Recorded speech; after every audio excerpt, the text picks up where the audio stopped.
Y'all know what it is. I'm Andre the Torch Robinson right here. Monday Night Madness, y'all. Monday Night Madness is in the building. I got special folks in the house tonight. We gonna talk some NBA. We gonna talk some NFL. We got a whole lot of sports talk coming for you guys. Like and share if you on Facebook. OnPoint Network, y'all know what it is. Make sure y'all tune into this later on tonight. If you haven't tuned into it, you need to get into it, like my girl Lena Field say. Get into it, because we about to have a whole lot of fun. I got special folks, like I said. First and foremost, I want to introduce the lady of the hour. The lady of the hour, Ada Cruz. What's good, Ada? Hi, everyone. How are you? Man, it's a beautiful day. It's a beautiful day. It's a beautiful day in the neighborhood. I also, talking about the neighborhood, the block. Man, I gotta shout out one of my brothers, man. We've been growing up since we was young, selling chewing gum to the classmates on the cash chase, moving at a fast pace. Nevertheless, my boy, Amir Drake was good, Ice. What's going on, y'all? How y'all doing?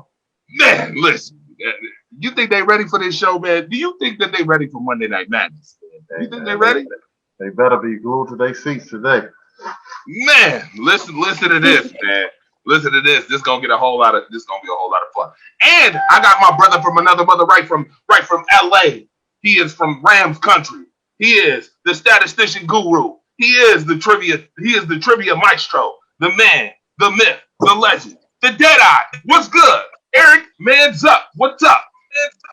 Oh, it's another week representing, keeping up with the playoffs. Lakers beat Portland. Clippers beat Dallas. Go figure. Working on new questions. Ready for some madness, because I know once we talk NBA, it's going to get real hyped.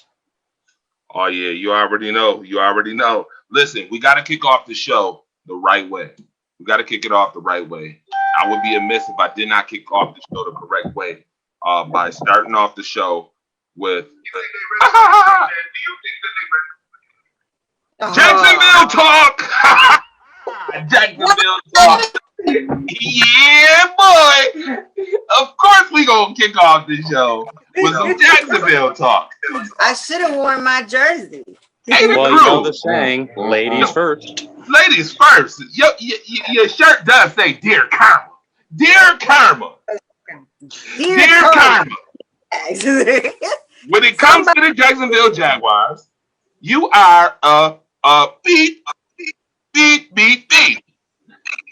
I heard that you got rid of all of the talent on your team because you got a beat for a coach.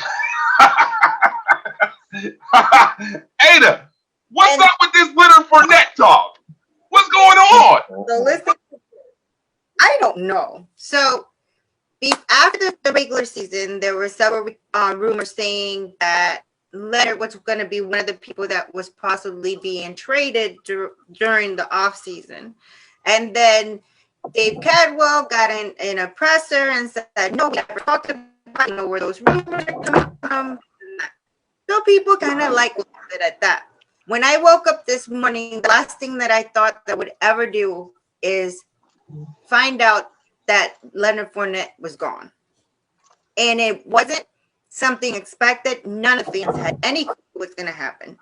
So, and no one else that I know of in the industry knew that it was going to happen.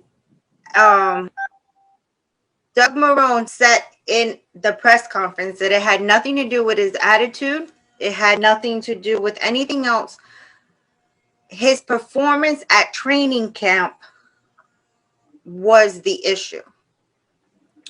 He felt that he had to look at it from a business standpoint, and that, what was it he was saying? At the end of the day, we feel the skill set of the guys that we can replace Fournette, and that's really what led to the decision. It's been something that we've done before, so it's not just the running back position, it's all positions. So basically, they're saying they're rebuilding, so rebuilding to them means get rid of all your talent. Stick with nothing but rookies or people that never played on the team, and that's supposed to work. I don't see Jacksonville going anywhere this year. I give them 2 games, if that. Wow. Doug Marrone stood there. Yeah, I'm being that, I would never say this. And this is something that I've thought about all day and felt that it's true. The way the organization is going, your problem is in your front office. They should have gotten rid of Dave Caldwell they should have gotten rid of him last year. They should have gotten rid of Doug Maroon last year. They had plenty of coaches to look for.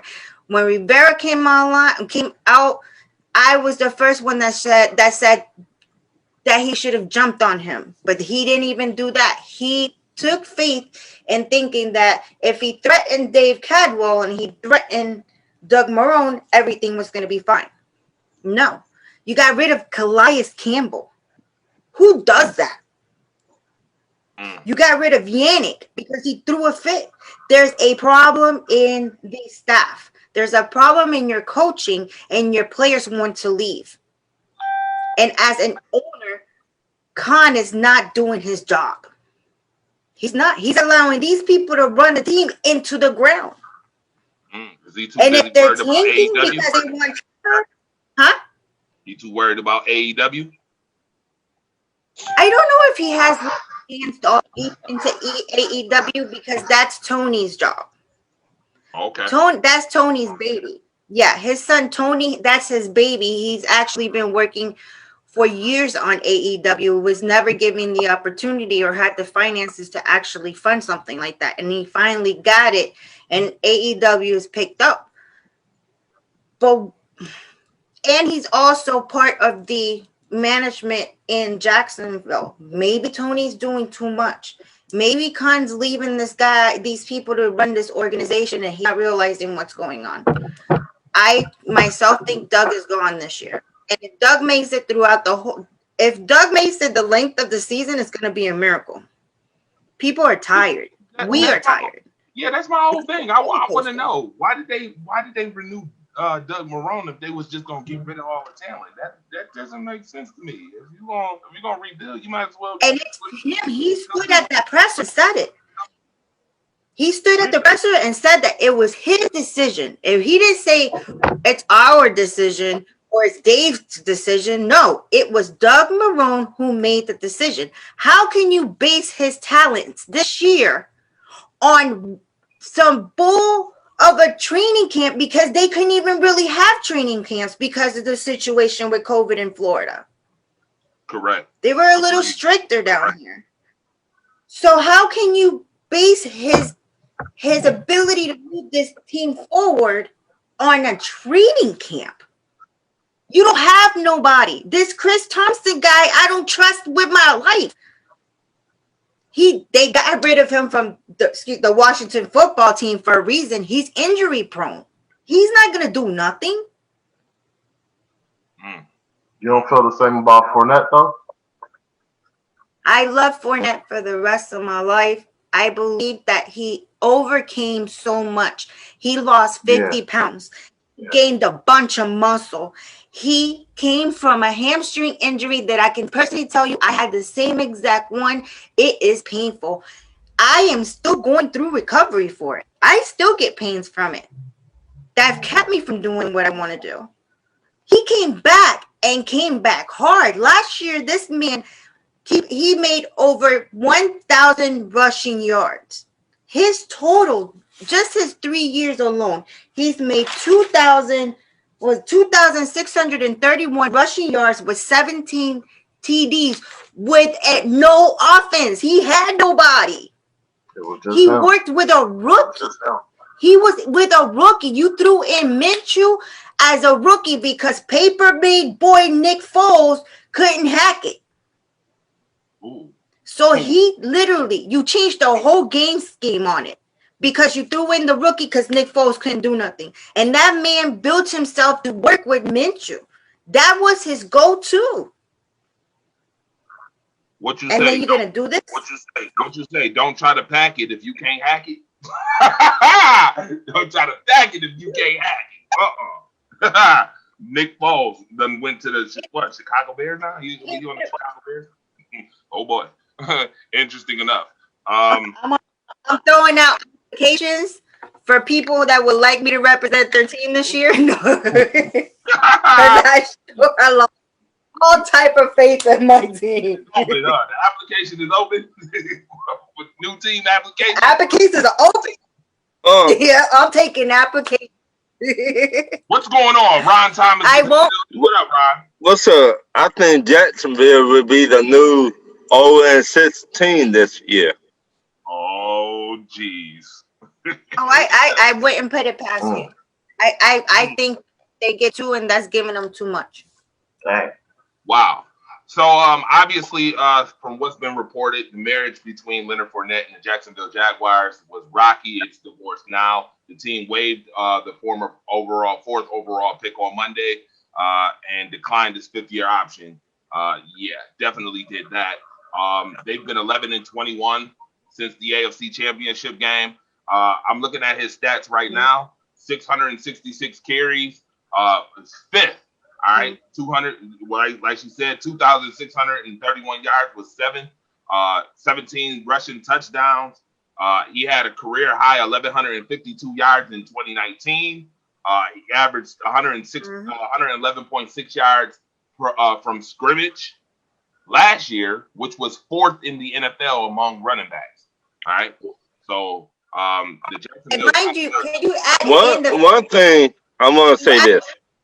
Can you add in the fact that he worked completely? Now he did all that, broke 1,000 yards, rushing yards, all in the midst of crisis that was happening in Jacksonville with a new rookie quarterback coming straight from college. It's not the team, it's the head coach. The head coach is a bum. Hi, everybody. How y'all doing? How's everybody doing tonight on Monday Madness? Oh my goodness! Here comes Marcus. Jesus. Hey, how you doing? What's up, Marcus? What up, the Alpha? What's good? We got a Mayor Drake in the house. We got Ron Thomas. We got Eric Manziel. We got Ada Cruz with the Deer Conference. We are talking about currently the Jacksonville Jaguars and the Leonard Fournette situation. They've been 11-21 since that trip to the AFC Championship game. And obviously there's more to talk about in Jacksonville. Marcus, I just want your quick synopsis on Leonard Fournette so we can move on to the other Jacksonville players who just left the team as well. So what's your quick synopsis on Leonard Fournette? He didn't live up to his expectations. I mean, there were people that were talking about this guy being a generational player. And look, I tell people all the time, the environment that you play in a lot of times dictates your success or your failure. I still think that Leonard Fournette's I still think he's a hell of a back. And I think when he goes somewhere else, I think he's going to flourish. If he goes to a place like Tampa Bay, they're looking for a running back over there. It's already Bruce made a comment about that. He came on today. It came on the news in Tampa. Bruce Arias already mentioned trying to get him into Tampa. I mean, you all have given up 6 first-round picks. That's a culture issue. Shout out to my man Kellen for the culture. But when you have a bad culture, somebody fix your mic. Your mic. When you give away you're giving away your best players. You can't have any type of long-term success. We were sitting down looking at all the players that they've given up in the past couple of years. Guys that were first-round picks, highly picked guys. Blake Bortles, do y'all know that Blake Bortles was the number 5 pick in the draft? Yeah, Blake Bortles was the number 5 pick in the draft. I think Leonard Fournette was a top 7 or 8 pick. He was the 4th overall pick. Fourth overall pick. You look at guys like Jalen Ramsey, Blake Bortles. I mean, you're giving these guys away, and you're Yannick. You're giving. Wait a minute. Blake Bortles talent? You're calling Blake Bortles talent? You're calling Blake Bortles No, talent? no, I'm not saying that. What I'm saying is he was a high draft pick. And when you draft guys with the number 5 pick and they end up being a bust, you set your franchise back years. So now now you got the Gardner Minshew experiment. I don't really think that Gardner's really going to be able to showcase his talent because he doesn't have any talent around him. So when he goes out there, he's going out there with one hand tied behind his back. So now you're looking at he has no one. He don't even got an O-line. You don't have no. Well, you got have no. The only good thing you've got DJ Shark, which really connects well with Minshew. They proved that last year. You've got Westbrook, who's all right. You got Chris Thomas, who got picked up from Washington. He's a good player, just can't stay healthy. You got Armstead. Last year, he was out a few games due to an injury. So what do you do? Who do you have? He has no one. So this is where I come in and say, it will be Minshew. He doesn't have any help out there. He has no help. So how can anybody blame Minshew for any mishaps that happen? You don't provide him with anything. Right. I agree with that. Here's the 5 teams that they were talking about. Leonard Fournette could go to: the Washington football team, the LA Rams, obviously, the Miami Dolphins, the Tampa Bay Buccaneers, and the New England Patriots, for some reason, is always on everybody's hit list. Yeah, I said New England. For players. I say it would be Tampa. I feel it's Tampa. All right, moving on. He wants to stay. The problem with this is, Andre, I'm sorry. Let me say this real quick. The problem with him making a move, he will not go to the West Coast. And I promise you he won't, because Leonard Fournette is a family man. He wants to stay around Louisiana. Being in Jacksonville, he was very close to Louisiana. He was always in Louisiana. He trained in several places there. You want to think about teams are needed that might need him around this area. So I think the highest out of all of those 5 would definitely be the Bucks. I don't think he'll join Jalen in the West Coast. I doubt that highly. So you tell me if they pay him a lot of money, he will not go out there? Well, that's interesting. I truly don't.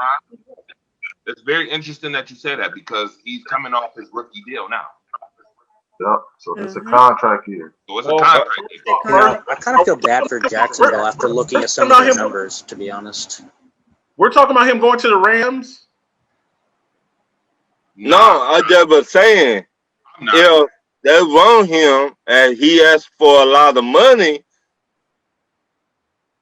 and they give it to him, then what? Rams have no guys. I mean, salary cap space. We live in a salary cap. The Rams have no salary cap. They have no I know salary. that. I'm well aware of that. You have to look at teams. First off, teams that have salary cap space. Okay, but none of I think the Rams have like $100,000 in salary cap space left. They have no first round picks. Okay, all right. Let me read this real quick so we can move on to Yannick. And Gakwe. Let me read these comments. Buck Flair said the Rams, the Panthers, the Jags, Bengals, Lions, Trevor sweep. Thank you, Torch. I'm about to bring down the intelligence of your crew. You funny. You funny. Devin White, LSU, our friends of Fournette. I heard that. As long as he don't go to the Saints, I'm good. Said Dalton. Dalton trying to be funny. What's going on? I think you're not. Chuck Kobe, what's good? I see you on the show, brother. What's up, brother? What's going on, champ? Dalton's the man. He's a better representative than I am, man. I do my best, but Dalton's the dude. Yes, he is. We all love Dalton Smith. By the way, shout out to my Jaw U co-host, Dalton Smith. All right, while we talking about the Jaguars, we got to move on to Yannick Ngakoue. As obviously, he took a pay cut to be a part of a trade with the Minnesota Vikings. My question to you guys is this a really good move? The Vikings got a second-round draft pick and a conditional fifth-round draft pick for 2022. That could be potentially a third-rounder in 2022. Yannick Ngakoue has agreed to a one-year, $12 million deal instead of his franchise tender of 17.8 to complete the trade. Is this a good move? I'm gonna start with Amir Drake, my bro. You feel like that's a good move for Minnesota, and then we'll move along Ada and everybody else. I mean, I'm all for somebody that's betting on themselves. So, I mean, he's taking a $5 million pay cut, but if he produces, that $5 million not gonna matter because he gonna make that bread next year. He gonna make all that bread back next year. So, and Minnesota's solid. So, if he showcases his talent the right way, don't get hurt. I mean, the money gonna speak for itself when it comes to renegotiate. So he's seen the potential. Yeah. Yep. All right, Ada. Yes. How you feeling about this move? I think I felt really rough about it at first because I do like Yannick, but he had to go. He was a distraction. He was making. I follow him on Twitter, so I get all the alerts, and I've heard everything from him, from disrespecting people to disrespecting the team. He said he wasn't gonna sign the tag. He was going to sit out the rest of the year. He just kept crying about it. But being that he's going to Minnesota losing $6 million and is only doing a 1-year deal, where Jacksonville offered him a lot of more, they offered more money and a little bit of a more chance. You could tell right then and there that he didn't leave because of the money. You could tell that he left because he didn't want to be in Jacksonville. And this brings up what is going on in Jacksonville that your talent wants to go. I haven't been saying this for months. I didn't tell you that. I ain't been saying that to you for months. Look. That's fine. I mean, things to happen. When I keep telling you, when guys start cutting up like that, then you say, well, that's what he gets. He's not being punished, Ada. For him, that's a reward. For him to get cut, even though he had to take a pay cut, he's looking at. He's looking at the. You got to look at the big picture. Okay, the big picture is he's looking at. Yes, I took a $6 million pay cut, but I get out of Jacksonville, who's going to maybe win 2 or 3 games this year. Also, I'm a playoff contender. Also, they cannot franchise tag me. They cannot franchise tag me at the end of the season. Also, I'll be a free agent at the end of the season where I can go wherever I want to. So he wins. That's what I've been. He's like, oh, it's not a punishment. Somebody's microphone's hot. Yeah, scratchy. Come on, man. All right. It's like telling. Hang on. Hey, let me finish this. Let me finish this point, Drew. It's like telling your kid. It's like telling your. Hang on. Let me finish this thought real quick. I'll let you talk. I promise. It's like telling your kid, "Hey, you go to your room. You're going to be locked in your room, and they got Netflix, PlayStation 3, Xbox 360. They got a laptop. They got a big screen TV. That's not a punishment. He wanted out of Jacksonville." And here's what we got to understand about players. The thing that players love most is having their freedom. That's why they do everything they can to try to become a free agent. You don't get a say of where you get drafted at. Unless you're Eli Manning. But most players, what they want is to have the freedom to go wherever they want. So he's looking at it as like, I will take this pay cut. I'll go ball out in Minnesota, who has a good team. I'm going to go there and go. They're a contender. Yeah. So where would you rather be? You'd rather be at a team that's going to win 2 or 3 games, or you want to go to a team that's been in the playoffs nearly every year? You take a pay cut. You go out there. You're on a 1-year prove-it deal. After you ball out this year, which he should be able to ball out. Then he's a free agent. He's a free agent. He can go wherever he wants to, and he will be one of the highest priced free agents in the summer of 2021. That's a win. And he'll make that money back off endorsements this year. Yes, you have to look at the big picture and stuff. That's not a punishment. These players, I'm not saying it's a punishment for that. I never said that it was a punishment for him. Understand something. He took a big cut. He's bitching and in Jackson on the press, talking to reporters at pressers, complaining about money. Don't complain about the money. Don't make it a money thing. Let's keep it 100. You just didn't want to be here. Obviously, I am one of the ones that has said that Jackson has a huge problem in the front office. I've been seeing that for 3 or 4 years now.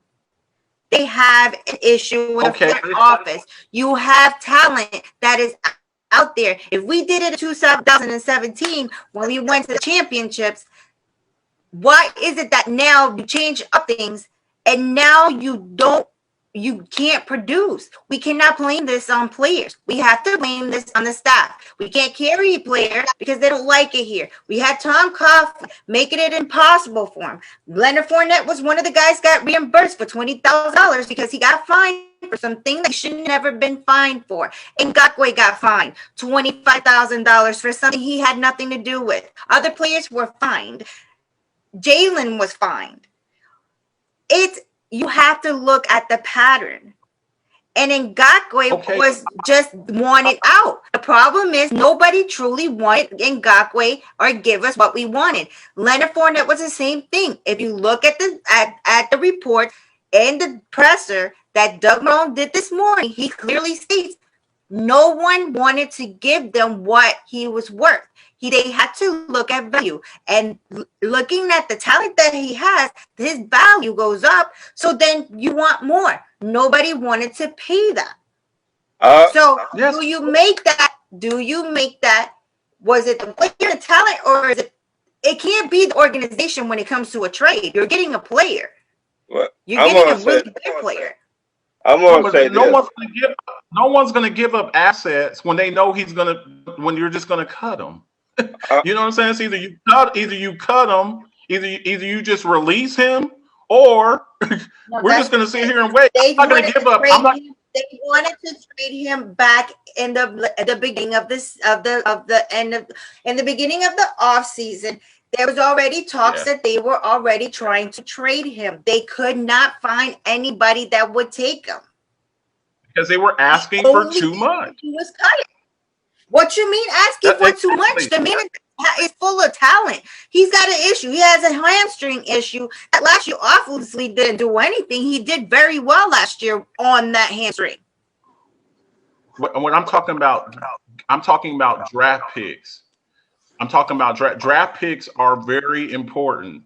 If you're telling me, give me a first-round pick for this guy, if you tell me give it first round, look, when Dallas was chasing after. When they were chasing after Earl Thomas, they wanted a first-round pick.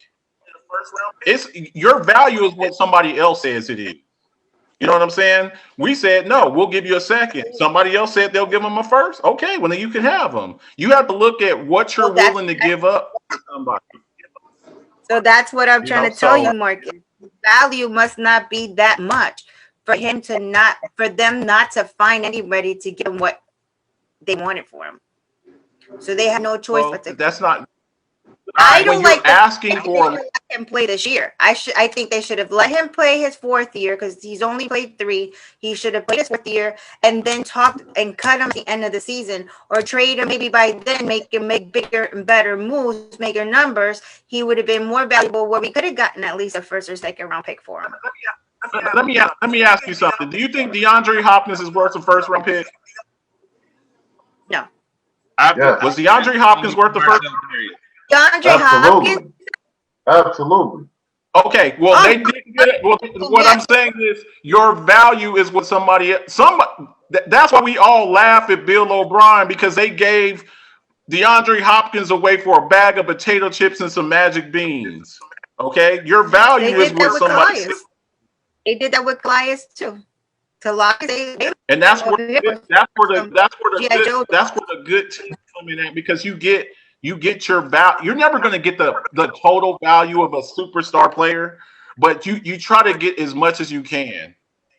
And when people It's like, say you're didn't they pick him over? They picked him over Patrick Mahomes and Deshaun Watson. Yep. They were both in the draft the same year, and they picked him over those two amazing players. So Lance said, guess he wasn't living his best life in Duval. Urban said a lot has changed since they were supposed to win that. The Jaguars were a fire sale, said Yuri. Okay. Jacksonville is now relying on defensive end Josh Allen. Shout out to my brother. D-Man Smith is in the building. What's good, Dalton? Hey, how's everybody doing today? Man. We're good, Mr. WWE. D-Man is in the house, man. We had a good time last night. Sure did. On Jayu, baby. Let's get to Marcel Darius. We got to talk about Marcel Darius. All right. Let's get to Marcel Darius. And then we got more to talk about. John Weatherspoon. We got to talk about a bunch of stuff going on. John Thompson, not John Weatherspoon. John Weatherspoon was. Yes, I know. John Thompson. Thank you. Who is Georgetown's coach? Yes, I know. I said. And I got one eye, and you're reading the screen. Obviously. Right. Marcel Darius is in the news again as Marcel Darius has now been released. I'm hearing from the GM though that they said that they want him back, but they just don't want him for the money that he was supposed to get this season. How much validity is there in that conversation in that situation? I think his last year with Jax was kind of underperforming based on his career, right? Yeah, he was. On his career has been trash compared to where he was drafted at by the Buffalo Bills. He was a first round pick out of Alabama. Right, he was 21 years old. Yeah, He came out like Alabama or something. He was a first round pick out of Alabama. Had a great career at Alabama. Thought he was going to be a transcendent Reggie White type player, and he has not lived up to those expectations. When you just basically get two teams just give up on you. Buffalo gave up on him, and now it seems like Jacksonville's giving up on him. It just seems like maybe there's a look. I want the player who was the fourth round pick who's scrambling to make the roster. What happens is you get a lot of these guys who are high draft picks, and they come in and they think that they're pretty much assured a roster spot because they're a first, second, or third round pick. And to me, he seems like that type of guy who got drafted high, and thought that he was a lock, and he has not lived up to expectations. Yeah, his last big starts were with Buffalo, like 15 starts, and then he started with Jax at 15 starts, but then they dropped him down to 6.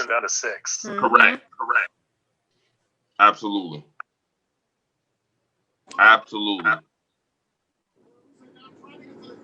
He definitely was getting a lot of time in Buffalo, for sure. Yeah, he hasn't been right since he made All Pro with Buffalo. Correct. Exactly. Something else. Absolutely. Sure has. With Buffalo's defensive line now, he wouldn't even be a starter on Buffalo's D line right now. Well, there's conversation now asking should Marcel Darius go back to Buffalo? My answer is no. No, I don't think so. The last time he was with Buffalo, he had 4 starts. Emphatically no. Emphatically no. Yeah, it's an emphatic. I believe that he had a couple here when he was here off the field to be a little bit of a troublemaker. Hey, I think she's cutting. I think you're cutting out, Ada.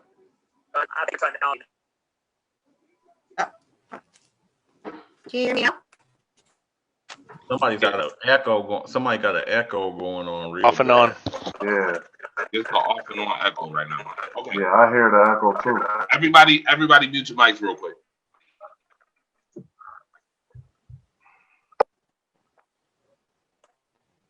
Okay, so here's what's going on in a nutshell with Marcel Darius, obviously. Shout out to everybody real quick that's tuned in. Thank you very much. Andre Smith has been traded to the Bills from the Panthers. Yep.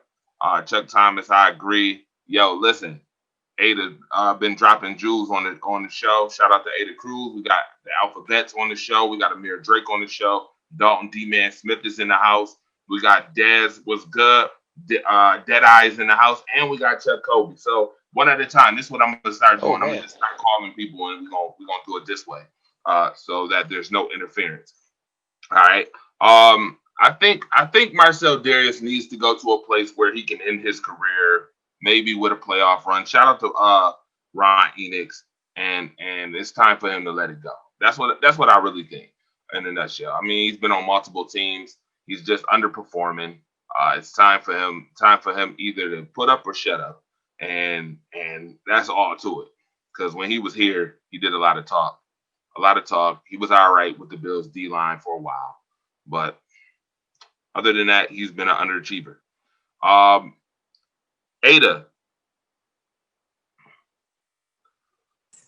my question to you is: would you be willing to bring Marcel Darius back if you wanted less money, though? No. Nope. I wouldn't. It's not worth the headache. Not worth it. All right. Moving right along. We got to move on. We are already 40 minutes into the show, and that's what's up, y'all. That's what's up. Monday Night Madness is here. You know what it is. Listen, tune in every Monday 9:30. We started at 9 o'clock tonight. Special show coming up with the vault later on. There will be no commercials tonight unless we need a break. But there will be no commercials for real. We will get into the next topics. The next topics, in a nutshell, consist of the NBA.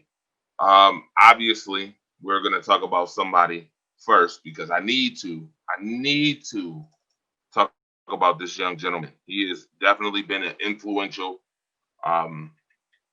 spirit, person, coach, leader to many basketball players. John Thompson passed away earlier, and it is a sad situation because I'm not going to put a color to this, but this is now like the fourth or fifth major, like when we talk about people who've been an influence, we are losing influential Black people in abundance in 2020.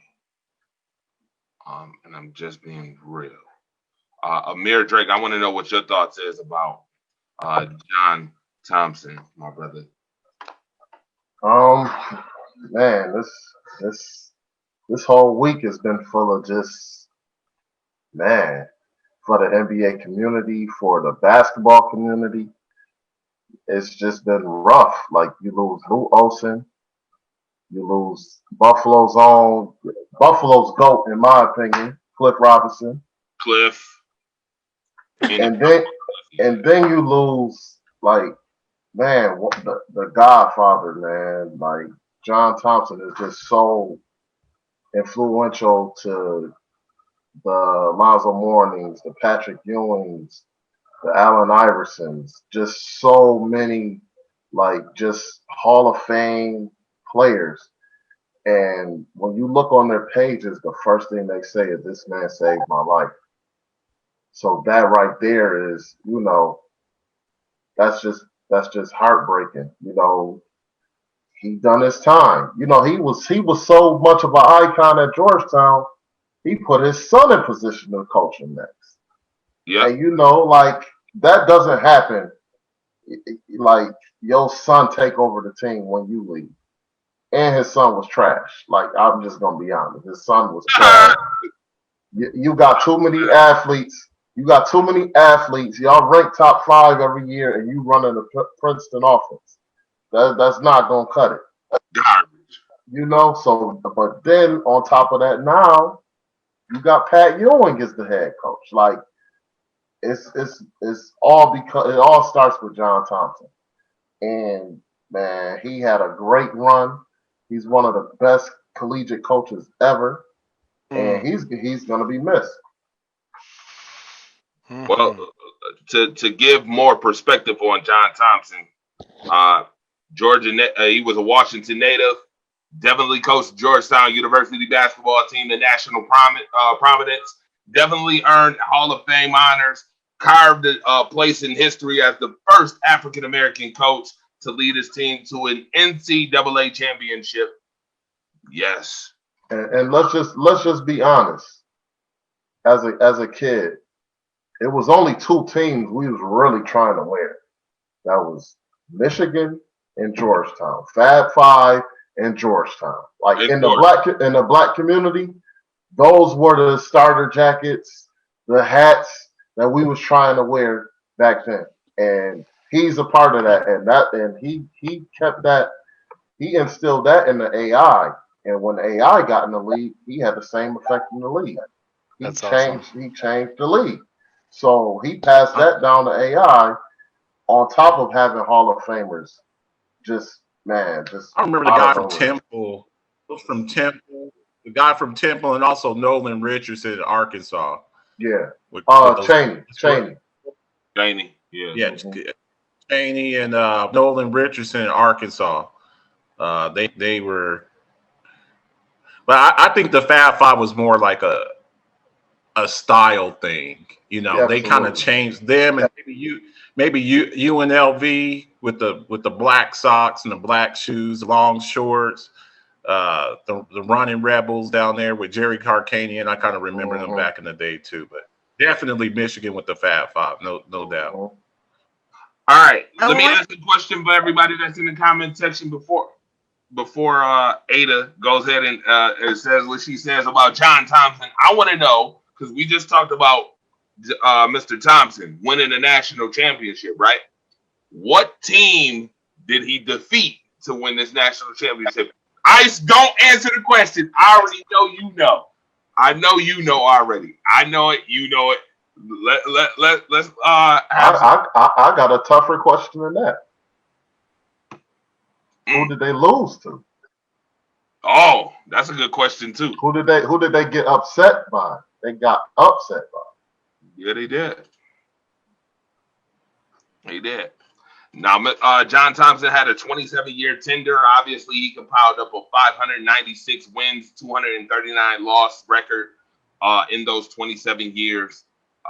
Man, listen, even former NFL Commissioner Paul Tagliabue, who was the captain of Georgetown's team in 1961 and 62, said that John Thompson should get more credit than he has for creating diversity at Georgetown, connecting Georgetown to a city and making it clear that Georgetown isn't just some elite institution sitting off on their top of the hill. Georgetown was more than just basketball to John Thompson. Period. All right. Herb Goldie Hawkins said the Tar Heels. No. I sent you a message. Yes, I've seen it, and it's the right answer, by the way. Of course. Of course, the statistician has the right answer. The statistician. Oh, yes, that's my nickname. I don't believe it. I know, and it's coming from, you know what, I can't reveal that because then it's going to be so obvious. Mm-hmm. Because that's actually going to represent some of the people who are actually on the panel right this very second. Mm-hmm. Mm-hmm. Ada, what was your thoughts on John Thompson? I think John Thompson made Georgetown what it is today. The respect that we give Georgetown. I screenshot this earlier because I thought it was so beautiful from his family. They said, "We know that he will be deeply missed by many, and our family appreciates your condolences and prayers. But don't worry about him, because as he always liked to say, Big Ace is cool. And I remember a couple of times that he said that. That was his thing. This man completely and utterly changed Georgetown. And he's right. And we all wore them. I had the hoodies, I had the shirts, I had everything. The respect that Georgetown got was because of him. He made them a juggernaut of a basketball team. He put Georgetown on the map. That's truth. Yeah, So you did. we need to give him the respect that he deserves. He needs to be given the respect that he deserves. May I say something? Yeah, go ahead. So this, this kind of reminds me of, in a sense, this kind of reminds me of Glory Road from the movie, because then around the time, in the '60s, you had Texas Western who had a white coach of an all-black team, and then you fast forward almost 20 years to have the first African American male coach to win a Division I men's national championship. That shows you how much time had progressed, and finally the recognition that got deserved, to show people that no matter what color you were, that even someone of a different color could still make it, and show the world that it doesn't matter, that I'm here representing, I'm coaching a team, we have the talent, we have the chemistry, we lose as a team. And that's what And I they know did, what the hell I'm especially doing. Patrick Ewing, phenomenal player all time. Absolutely. I give a lot of respect where respect is due, and a guy who, a former player and then turned coach, sharing his wisdom and his knowledge of the game with the younger players that have come up. There's not too many people who can actually say they had such a significant influence from a guy who was the first to do it. Absolutely. So Irvin got it. It's Houston, and they were upset by the Tar Heels. Amir. Anybody know who the semifinalists were? I know who they were. Does anybody know what Texas Western's name right now? Isn't it actually the University of Texas, El Paso? Yes, it is. Mm-hmm. Yeah. Statistician got to represent. All right. Well, Go figure you're going to have to ask me the question. rest in power. Rest in power to John Thompson. We got some NBA playoff talk coming up. Ooh, can we start with LA, please? Can we start with LA? Mm-mm. Oh, yeah. Yeah, start with the Chiefs first. I wasn't referring to the Lakers. Oh, I like when people recognize that. Since they start with the I wanted to champs, actually start with I'm thinking about the Lakers. Thank you. Mm-hmm. Well. All my NBA enthusiasts, I'm going to need you to like and share the show. This is Monday Night Madness. It's about to get real because we're about to talk some NBA talk. So, obviously, you see it here. You see the playoff matchups here. Obviously, the LA Lakers have won this series in 5. Unfortunate, but not surprised. The Rockets and OKC will be playing tonight. Matter of fact, I think the game they're playing right now. Yep, absolutely. Playing right now. Come on, OKC. All right. The Denver, I really don't care Utah game is tied at 3 games apiece. All right. Tied at 3 games apiece. The Clippers have finished off the Mavericks. Highly disappointed. You had the come on, wait a minute, wait. Did you wait? Hold on. No disrespect to the Mavericks. I know they got Luka Doncic, but I'm just curious. How are you going to stop Kawhi overall? Like, didn't they stop him the other day? As I saw in Game 6, nobody was stopping Kawhi Leonard. I'm a Mavericks fan. That's why I'm disappointed. 5 or 4. Kawhi hasn't been stopped yet. Covered him up. Kawhi hasn't been stopped yet. I mean, you can contest Kawhi Leonard here and there, but overall, you're not going to stop him from getting his points or him playing, isolated defense and getting up in your girl. That's just not who he is. That's not what he's about. Kobe trained him like that. Let me finish. The Bucks already took care of the Magic, obviously. The Miami Heat swept the Pacers, in which you've seen what happened. The coach was fired after being extended. Then he was fired, Nate McMillan. Then the Celtics obviously swept the 76ers, in which you've seen Brett Brown. And shout out to Dennis Holmes for that. Who somebody said was the next Popovich. Who said that? Somebody from Philadelphia. His initials is Dennis Holmes. Said that he was the next 76. He was the next. Wait. His initials are Dennis Holmes. He's got more victories than the Sixers. Okay. That's my man D. Big man. No, man. Now, the Raptors took care of the Nets. All right. So now, is anybody surprised by that? I mean, really. Let's talk about what's going on in the NBA playoffs. Let's start off with You know what? We're gonna start with the Lakers. Let's start with the Lakers first. Oh, jeez. Let's speak the Lakers.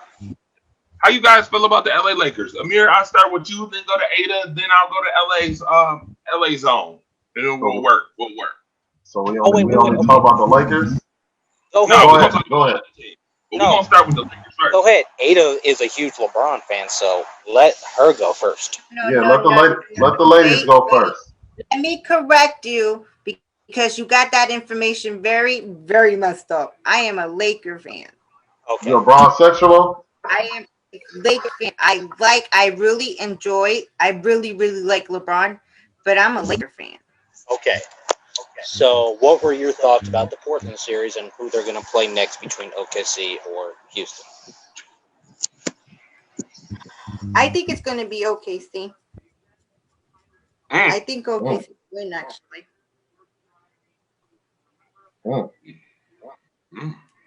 And to be honest, and I've had many people tell me this is really crazy because I would have never thought this. There's a lot of people talking and saying that it's going to be Lakers Boston.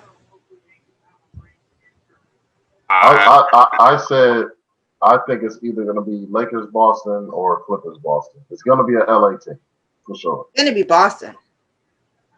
I really hope if it does come down to it that the Lakers and Clippers do play in the Western Conference Finals, or the only way Houston is going to do it is if, James Harden and Russell Westbrook are going to have to find out some way to each, put up big numbers just to beat Anthony Davis and LeBron.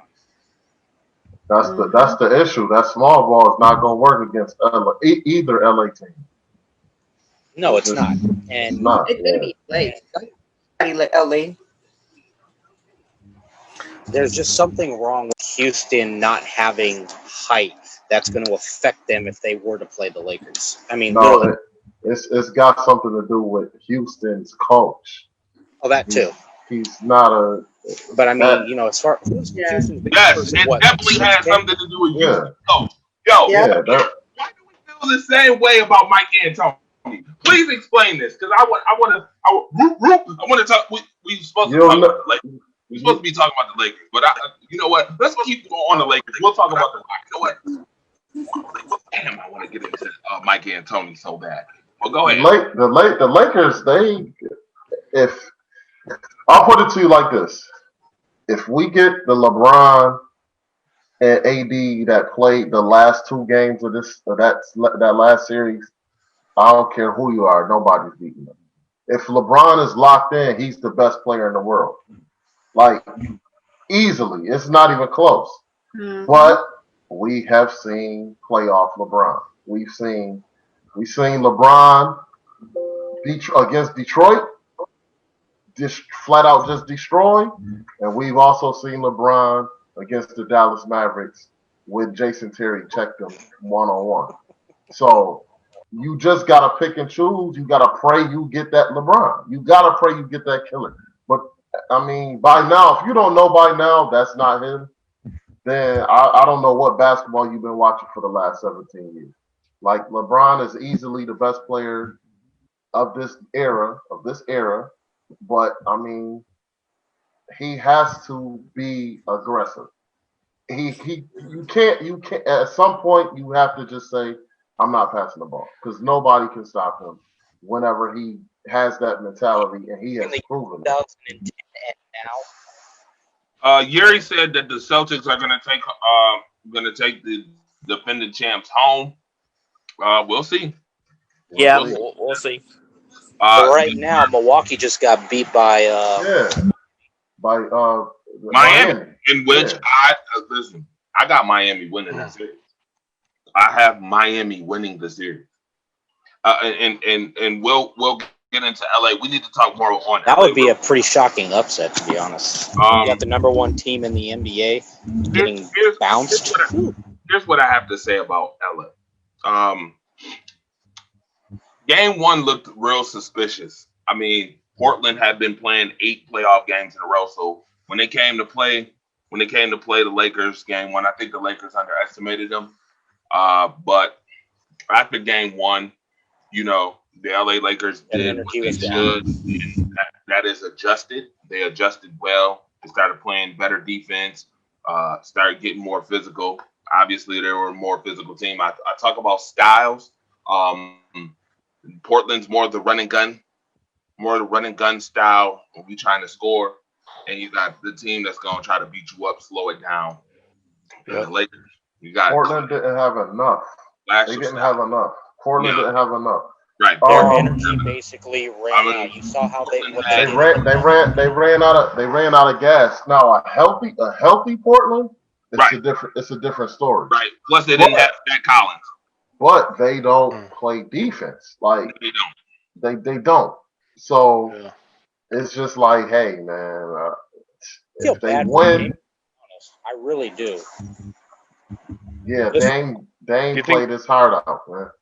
Do you think they approach defense through offense? To get them there, but then game 1 coming up big, and then everything after that. You have the sprained finger on the left hand, then the right knee sprain. Yeah. Part of the is he could have channeled that Mamba mentality to play through injuries. Believe there's not one person we've seen who's played through more injuries than we saw with Kobe when he did it. I wish he could have channeled it just to play through it. Give it all you got. You let a messed up finger on your non-shooting stop you. I mean, Kobe had a broken finger on his shooting hand that was taped all year long, and they went to the finals and beat the Magic. I mean, I wish he could have just had that kind of mindset playing the Lakers. Don't get me wrong. When your knee is messed up, they all stepped up. When your knee is messed up, there ain't nothing you can do. I don't recommend that for nobody. Right? Yeah. Yeah. When your knee, I wish he could have possibly played through it. I'm not telling him to. I just wish he could have maybe tried to play through it. Nah, it's not even worth it. Yeah. Here's what I'll say. There was a question just asked a second ago, and it was a good question. Do you think that their defense is through offense? I will tell you that those teams don't win championships. That's true. D is associated with championships all day long. I mean, if you can hold a team to 80, 90 points and you score, $110, $120, great. Yeah, here's my only issue. The Lakers are about to play another team like that, though. If the Rockets win this series, they're playing another team similar. Yeah, because they're going to have to try to contest the 3-ball real quick. Mike D'Antoni is absolutely terrible when it comes to adjustments and when it comes to defense of coaching. He doesn't coach it. Lakers will be in the Western Conference Finals. Noted with the Lakers. Yeah. D-Man. What's up? How you feel about the Lakers real quick as we move on? Because we gotta get to all these teams. Well, I mean, they did pretty good so far. I mean, hopefully they go all the way. Okay. I mean, just curious. When's the last time they won? I'd say the Lakers Lakers right now have a couple of issues. There's still a number of issues that they're facing. Say it again, Dalton. When's the last time they won the NBA Finals? Who's that? 2010, right before they started losing players when they got beat in the playoffs in 2011 after they'd gone back to back. Yeah. Okay. There's the answer. Good answer. The statistician is always on the grind. Always on. He's a Rams fan. I'm surprised he's doing everything so positive, pretty good. Here's the problem that LA's going to have. It's what, will they show up or will they not show up? It's that consistency factor. Yep, And the exactly. LeBron and Anthony Davis combined for 79 of the team's points. Exactly. You're going to, as much as it's good, it's a team effort. You have your stars performing when they need to.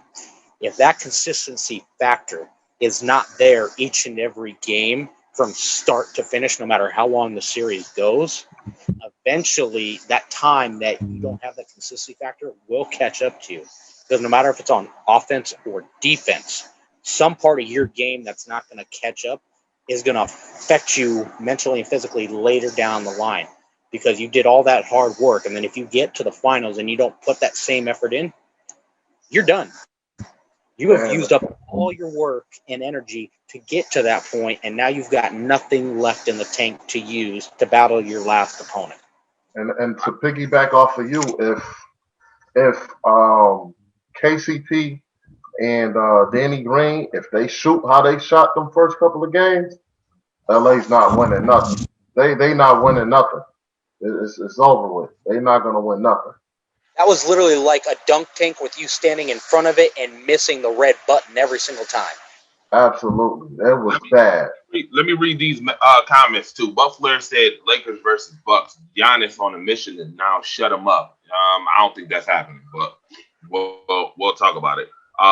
Pacers already have Turner and Oladipo on the trading block. New coach decision on Oladipo, but Turner and Sabonis didn't work. I hope Kawhi wins back-to-back and leaves and goes to Boston next year. LMAO, Miami shut them up. Yes, they did. I remember everybody who said that. LOL. Should have been Memphis and LA.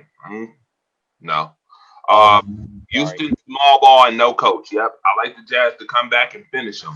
I like to see Denver. Lord Jesus. I tell you, I'm allergic to the Denver Nuggets. You want to know why? Why is that? Hey, I got some Benadryl if you need it, man. Yeah, bless you though. Yeah, thanks. Appreciate it. Yeah. Hey, Drew, I got some Benadryl. I can FedEx it to you real quick. Yeah, FedEx that to me because the Nuggets, I'm telling you, they giving me allergic reaction. Those Nuggets. Yeah, those Nuggets. I don't know what type of Nuggets those are. Them are struggle Nuggets. I call them struggle Nuggets. Struggle Nuggets, straight That's up. funny. Yo, Ice, I'm telling you, bro. Them Nuggets ain't I'm telling you, bro. McDonald's, I don't care. I got a feeling that the Jazz about to make them take note in Game 7. I don't know, man. I got a feeling about it. The Nuggets gonna be Hey, a Andre, top 5 I got a team question for in the next 3 to 5 years. Yeah, if they make, I can agree with that. If they make the right decisions, absolutely. If they not the OKC Thunder, we'll continue though. LA bench struggle, especially against the Clippers. Clippers having Paul George and Lou Williams, big advantage against LA. So, all right. Allergy to Nuggets, said Buck player. He's so funny. Thanks, Buck. This is what I'll say too. Houston, I just feel like Houston don't have enough firepower, and the coach just not good enough to get them past where they need to go. They're just not good enough. That high five situation where we drive into the basket and kick it to PJ Tucker in the corner. That's all he do. That's all he do. That damn corner Right. and shoot. Not right. It's not working, man. It's not enough, man. James Harden and that damn step back that you can't tell is a travel or not, just not good enough. Russell Westbrook being injured, they're having to come back in this next series. He's gonna have to play.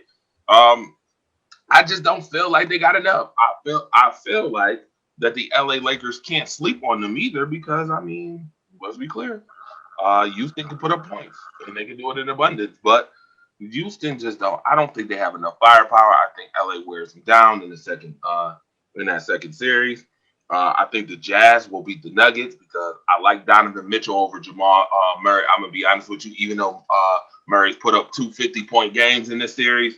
I like the Spider, man. The Spider ain't playing no games. I think if the Spider was on another team, the Spider might be more recognized than he is. To be very honest. And then thirdly, who we got? Oh, the Clippers. I think, to be honest with you, the Clippers haven't played their best basketball yet. Yeah, they have. More like Paul George hasn't played his best basketball. Oh, That's he true. definitely hasn't. They He have not. definitely hasn't. Just the other night, he put up 30-some points. They That's more call points him than he put up in PG. 3 games. He's more In like 3 Jimmy games G. against Dallas. Yeah. And McP. Yeah, and I got the Clippers winning the whole thing. I want the Clippers to win the whole thing because obviously the Clippers came from right here in the 716 Buffalo Braves. Obviously, I want the Clippers to win it. I agree. Look at D-Man. Look at D-Man. I want Kawhi to get a third, and the reason why I want Kawhi to get a third is because then it presents this question: LeBron is in trouble if Kawhi get a third. He actually will be in major trouble. Matter of fact, let me talk about the East real quick. Agree with that. So Boston obviously has been playing really good. Their coach is the coach that I thought he was from a couple of seasons ago. Last year when they played the Bucks, Brad Stevens. Brad Stevens when he played the Bucks last year, I thought he let them off the horn. He went to that box and won, kept Giannis out the paint the one game and won. But then after that, he went away from that. I think honestly, if you're gonna beat Giannis and Amir, we played and we coached. If you're gonna beat the Bucks, you have to be ready to load up. You know the term loaded up. You have to be willing to play that box and one. Keep him out the paint and let somebody else beat you. Middleton's got to beat you. Eric and Robin Lopez. Brooke and Robin Lopez. They got to beat you. You got to let them beat you. You can't let Giannis just come into the paint scoring 30 a night beat you. You can't do that. Middleton. You got to have Middleton at 13, 14, 15 points. You can do that. You keep Giannis out the paint. I think the Bucks is very beatable if you can play defense. And Miami is showing it right now. The Bucks, they don't have enough, man. They don't have enough. Outside of Giannis, you got Middleton, but he's just now getting out of his slump. So I mean, you really can't depend on Bledsoe to get you 20 plus a night. Bledsoe, that's what I'm looking at. You what's the boy from from Marquette? Villanova? No, not DiVincenzo. He's a good role player off the bench. Wesley Matthews. Oh, You're not gonna get nothing really out of him. Like, I mean, people are saying Greek Freak might be gone after this year. I can see it, man. It's a small market. I mean, how much you gonna max him? If you max him out, you ain't really gonna be able to max nobody else out. So he's gonna be stuck in Silva beating you. he's gonna be stuck. He's gonna be stuck regardless with only maybe one more superstar. So it's gonna be tough. Like you gonna have a bunch of role players. If they're gonna let anybody beat them, how about you let Giannis's brother beat you? Oh man, his brother's on the team. Well, let me ask this question, Ada, to you. Get beat by you real quick before we get back into the conversation that we were gonna have about Kawhi. How do you feel about the East, and who do you see coming out of the East? I like everybody on the East. I don't know. I can't tell you. I mean, I think I've been involved with watching it a lot and stuff, but I don't have I think I've stuck with LA thinking that they're going to go all the way with this thing. I know for a fact. Not even the Miami Heat, and you're in Florida. It doesn't mean I don't think I've ever been a real big fan of the Heat, to be honest with you. I mean, they were great when LeBron was there, Chris Bosh, Dwayne Wade. Dwayne That was a Wade. nice. Winning 2 out of That was a 8 really Super nice Bowls. team. I like them. I just don't think. I don't like them for this. I don't think. I mean, me myself. I was talking about this a few days ago. I said I couldn't believe they were even in there. So Who the Heat? I've been saying this a lot because I've been following Boston a lot, which I usually don't. I lived in Massachusetts for a very long time, and I've actually I got to love to hate them. But I really truly think that the Lakers will. I think it's going to be Lakers Boston. I don't think that the Boston's Clippers not are a going to bad make pick. it. They're not. They are not. And the way that they're playing this year is, to me, is amazing. I was shocked It's at the first. I was team. shocked It's a at different game one team. how they took care of Toronto. And Gordon Hayward's I was coming back. you and I both. I was like, what? You're shocked that Did Boston Boston beat do them this? by 18? Yes, I am. I very much so am because Nick Nurse I has am. been a phenomenal coach since his inception. I think finally that Boston has a recipe for success. If you look at the last few years, Mhm. Boston has been close each time, and yet somehow they've had a series lead and could not finish off the job. They That's did true, it, but when let's talk LeBron about was still Nick in Nurse, though. Cleveland. Nick Nurse came right into the league and won an NBA championship year one. Year one, he surpassed Brad Stevens, who I thought was going to be the coach who was going to win it for the East. I really thought I was high on Brad Stevens coming out of Butler. I was high on him because he's that gritty, down home, downhill coach who don't take no. You see Butler damn near won a national championship with him. Like I know. I was like, yo, listen, this guy right here is damn good in Brad Stevens, and then he gave up. Then he kind of gave up the draws to the Bucks, and I'm like, oh. And Nick Nurse ended up putting in that work, and then they won the championship. And then this year, he's the coach of the year. He's done it. He's won games without Kawhi, with Siakam being his main vocal guy. Like I'm like, yo, There's something about Kawhi that doesn't feel right with me. Really? I What am, exactly? I'm gonna be honest, and I've had people say, "Well, you like LeBron so much, so LeBron did the same thing." My thing, he's consistent. I will say he's consistent. I like the way he plays. My whole thing is, I think it's a personal thing because, and I've said this before. I said this somewhere else. I feel Kawhi really betrayed the Raptors.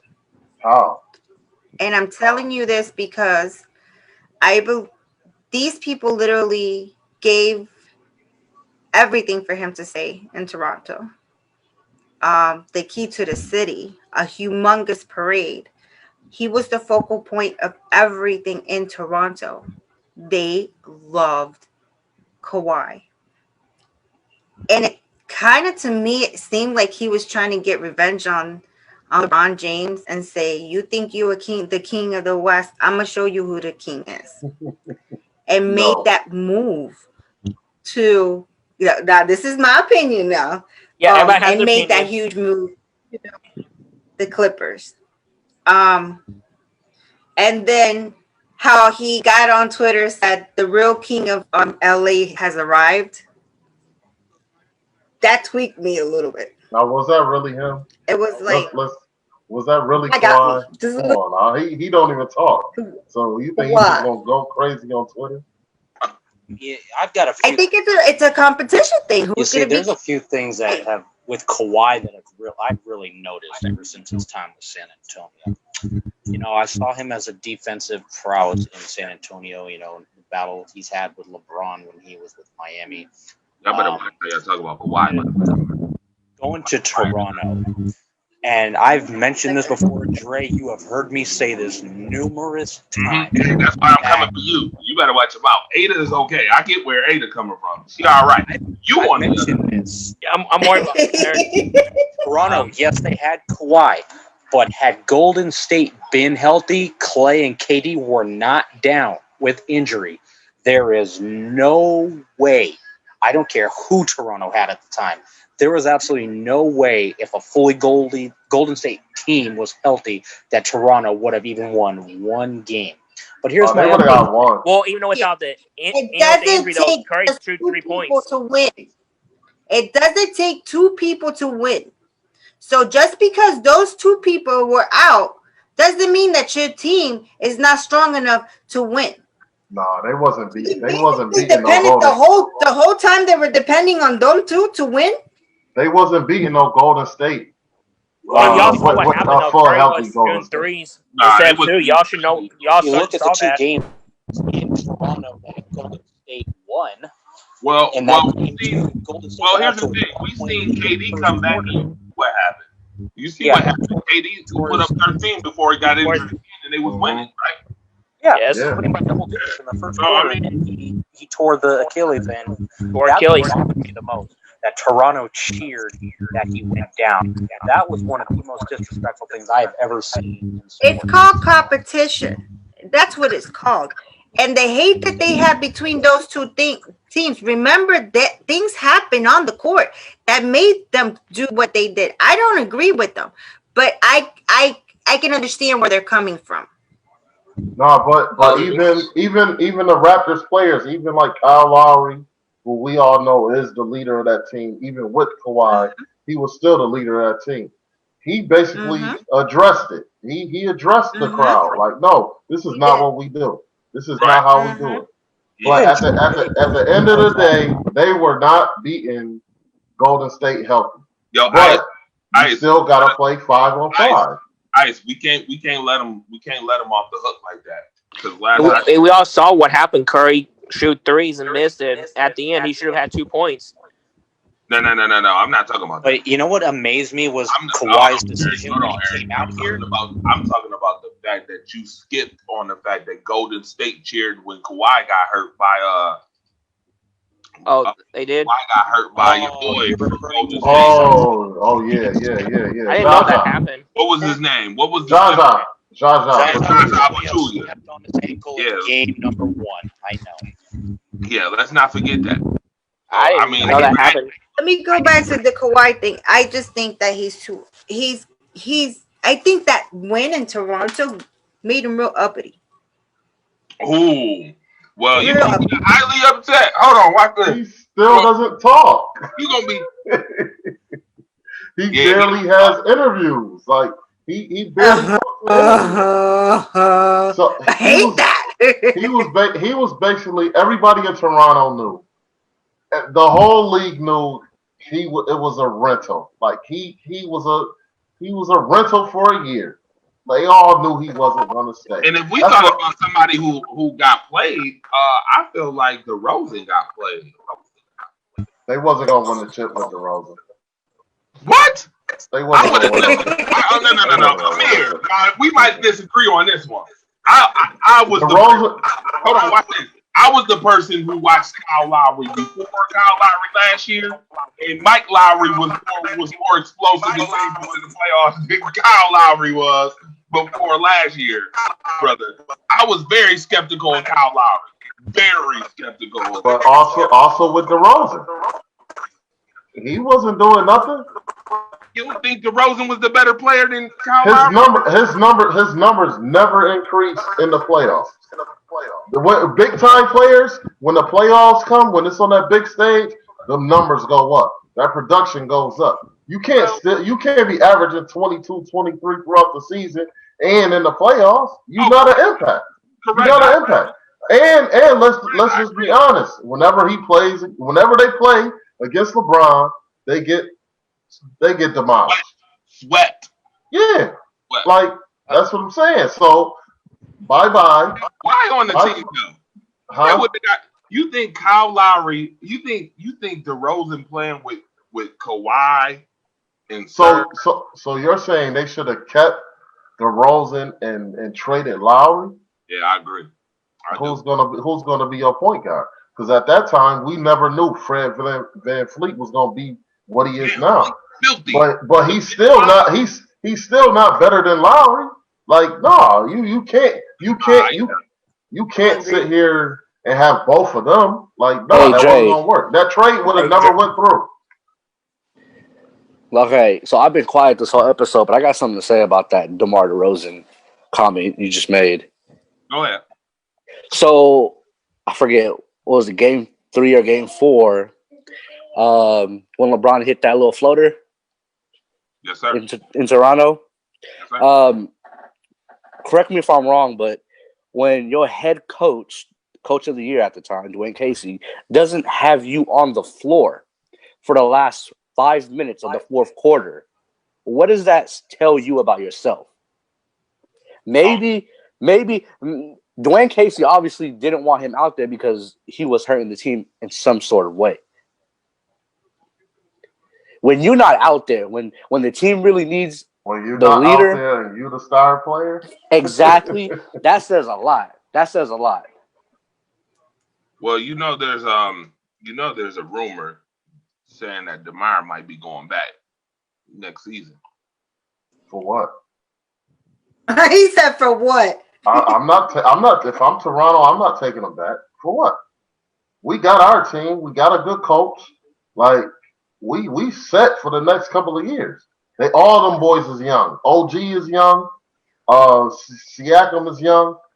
Van Fleet is young. Like Lowry and Ibaka is probably the two oldest players on the team, and they still got a couple more years left. Yeah, I was about to say they both look like they still got 2-3 more years. Yeah, like no. Why would I want DeRozan for what? Yeah. Can I ask y'all something really quick? Can I ask something really quick? Go ahead. How do you guys feel about Ben Simmons? Ben Simmons. Breakouts. Just kidding. Go ahead, Amir. Let me hear this one. I want to hear this. Go ahead. Go ahead. The 76ers keep him? Should they keep him or should they trade him? Come on, Ice. I don't think he produced. They need to surround Ben Simmons how they need to treat Ben Simmons how they treat Bron. They need shooters. First of all, you get rid of. They signed the wrong players. Like I'm a Duke fan, but Elton Brand is killing Philadelphia right now. He made the right decision by getting rid of Brett Brown because I've been saying like he gotta go. Like he don't know what he's doing. He's got two potential superstars, and with Ben Simmons, it's kind of like you need. Damn, kept Jimmy Butler. Yes, Yep. they signed the wrong person. They gave Tobias Jimmy's money. Hey, let me ask you a question. You're down in Atlanta, right? How would you feel about Ben Simmons being a Hawk? Nope. Mm. No. He need the ball. He's too ball dominant. Yeah, Ben Simmons is a point guard. I don't care what the media says. Yeah, he's Ben a Simmons point guard. is a 6'9" point guard. He needs the ball in his hands 24/7. That's when he's at his best. So for them to move him back to the power forward, I thought was really stupid because that's your primary ball handler. He's the best ball handler on the team. He's the best passer on the team. And he's 6'9". Do you think if he develops Do you think his that's why shot, he'll be a better all-around player? Say it again. Go for it, Deadeye. Do you honestly think if he develops his shot from every part of the court, he'll be a much better all-around player? Absolutely. Yeah. Absolutely. That's the only thing he's lacking. Right. If he can shoot, we'd be talking about Ben Simmons like how we talk about LeBron. He's a carbon copy of LeBron, a young LeBron. He does everything LeBron does. He might even defend better than LeBron. And we all know young LeBron used to strap up. Yeah, young LeBron used to strap up. But Ben Simmons right now, he's strapping up. Not weak side defender Bron though. Weak side defender Bron don't strap. No. You talking about safety help. You talking about safety help. Yeah. And that's what I'm saying. Like Ben Simmons, if he had confidence in his shot, because it doesn't look bad. You could tell he's worked on. He just doesn't have the confidence. And if you're a coach, so that's my key thing right there. Is confidence. He has Yeah. no confidence Yeah. in his shot. Like, And I thought that was stupid to get rid of Jimmy Butler. I thought they was dumb for that. that was dumb. I think the 76ers really could have made a better run with Jimmy. Absolutely. You get hold on. First of all, you get rid of your only shooter, and you get rid of the toughest player on your team. That is why would you get rid of JJ Redick? Like that's I don't understand that. D-Man, I go don't ahead. understand that. I was gonna ask you about when you asked me about the who come out of the East. Is that what you were asking earlier? Yeah. I'm gonna say Miami Heat. That's not a bad choice. That's not a bad pick at I'm all. waiting. I'm gonna like put it this way: if it's gonna be like the Heat versus the Lakers in the finals, think about LeBron's old team versus new team. It could happen in the finals. I would love to see Miami Boston in the Eastern Conference Finals. I would love to see that. You know, it's funny that he mentioned LeBron, though, because Matt, okay, let's just think of this for a second. Just put that in perspective. So let's say the Lakers do make the finals. They won't. They lose. They in won't. the- No, no, just put this in perspective for a second. Just think about this for 1 second in this perspective. Lakers make the finals, but they lose. Not only does the loss of Kobe this year not only affect them, but do you think that it's going to be a bigger loss for LeBron's career being 3-7, or the fact that they were trying to do it for Kobe but didn't succeed? Okay, so can I answer that? I think it's more of a LeBron thing. You always It's go more ahead, of a Ada. LeBron. Go ahead, Ada. I think it's more. I think that they have. I've said this since Kobe passed away and heard what those players said, and I definitely believe that this year they're doing it for Kobe and they're working their hardest towards that goal of proving to Kobe that they love him so much that they would be willing to do anything to make him shine. Kobe is the reason why they will go to the finals and they will win the finals. Okay, That's so why I picked the Lakers. Same thing. watch this. As much as and here, listen. All respect in the world to the Black Mamba. All respect in the world to Kobe, the second greatest player of all time, Michael Jordan. Yep. For that reason is the reason why they're going to lose. I do not see them beating the Clippers. Nope. The Clippers, first of all, more defensive team. They're physical, more physical. They have shooters. They have the two top 5 two-way players in the league. Top 5. I want you to see how this would match up. If you had Paul George, Kawhi Leonard, Lou Williams, my man Zubac, who can get it in at the center position, which we know Anthony Davis is soft down there in that paint. Don't get that man is soft. He'll kill Zubac though. He'll not Zubac work. He'll He'll get kill Zubac Zubac. work, but it won't be where people think it'll be. My thing is, they just from top to bottom, 1 to 13, the Clippers got they have them, and I feel bad if they play again, which is gonna answer the question that you just had. Would it be worse if LeBron James went 3-7? No, you got to protect the record. I'm gonna be honest with you. I think it's better, and this is gonna sound crazy, but I think it's better if LeBron lose to the Clippers instead of losing in the finals. I think it's a better look for LeBron and them not to go 3-7 than to be than to be the Clippers. You lose to a really good team. Yeah, the Clippers are a really good team. You lose into a really good team with a really, really, really, really good coach. You got to remember Frank Vogel. Has Frank Vogel ever won a championship? No, Not to my knowledge. no. He hasn't. No. Frank He was in Vogel, Indiana. Frank Vogel isn't the coach of that team. No, Jason he's not. Kidd is. Jason Kidd is. That's who they Get listen back, to. Ron. He's a player's coach. Like LeBron loves players. That's why he went on ahead and had Cleveland get Ty Lue. He loves former players. So as far as the legacy goes, well, to answer that, I would say it's both. It's so much pressure on LeBron James right now. If he doesn't go to the finals on top of the year Kobe died, I mean, that's such a. I mean, his legacy is set in stone, but I mean, me honestly, That is a huge. It would be That a GOAT. dark spot in he's that. he's That would out be of a he's humongous out of the dark. GOAT conversation. He's out of the GOAT He's been conversation. out Yeah, of it for a completely. long time. I will. don't What? understand. Listen, if they don't win, I am telling you, I will never mention LeBron and GOAT in the same sentence ever again. You should Well, have here's just here's stopped. going to be the worst problem. You're gonna have a bigger issue if Kawhi wins, because guess what? The Kawhi will be real 3-0 in question the comes finals. now: Is Kawhi Leonard Kawhi look like a mosquito championship? to me. I want to squash. I'm gonna say I this. can't. Hold Why on, this? Rob. Before you say it, is Kawhi Leonard's 3 championships more valuable than LeBron's 3 championships? No, Yes. Yes. it's Yes. about the Wait, wait, same. wait. Wait a That's minute. not even Wait, wait. close. Wait a minute. Yes, it Wait, is. Yes, it is. can I Yes, talk? it is. Yeah, go ahead, Ron. Go ahead. Go ahead, Ron. Because both of them went to different teams. Yes or no? Mhm.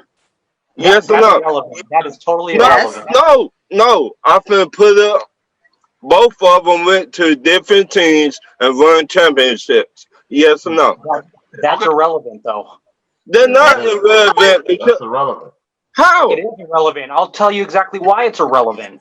The fact that Oh, LeBron has been in 9 finals and only won 3. Kawhi, if he gets to a 3rd finals and wins, he's 3-0. LeBron That's is not what 3-6. I'm saying. What I'm saying is both of them went to different teams and won for their team. Give the man some Yeah, credit, they Eric. did. Stop They hating did. on the man so much. But the Okay, so fact watch that this. he went to a different video. team, went to 4 straight finals and lost 2 of them back to back with San Antonio and then losing to Dallas, then going back to Cleveland and losing 3 out of 4 finals, and one of them he got swept for the second time. Last time I checked, did he win one for Cleveland? 1 out of 4 is not a Did good he score. win one for Cleveland? yes. Yes. Okay, then. Thank you. I'll rest my case. Now, He won to you, one with Miami. So now watch this, Ron. Here's the only Did he issue. win one with Miami? Oh, go ahead, Ada. Did he win one with Miami? yeah, Two with Yes, Miami. Two. like That's 2 or two. 3 times. So that's 2. right. That's 2. Right. Okay. Okay, if all right, okay. Hold on. Give So that he man won. respect. Give LeBron respect where respect is. Well, okay, so watch Stop. this. Ron has respect, but here's the problem. Go ahead, Amir, because I think we understand. This is where the this is why I said In the house. Kawhi. I mean, if Kawhi wins the chip before LeBron's, LeBron is in trouble. This is why.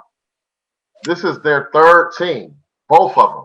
LeBron has been to 9 finals with 3 different teams. Okay. He's won 3.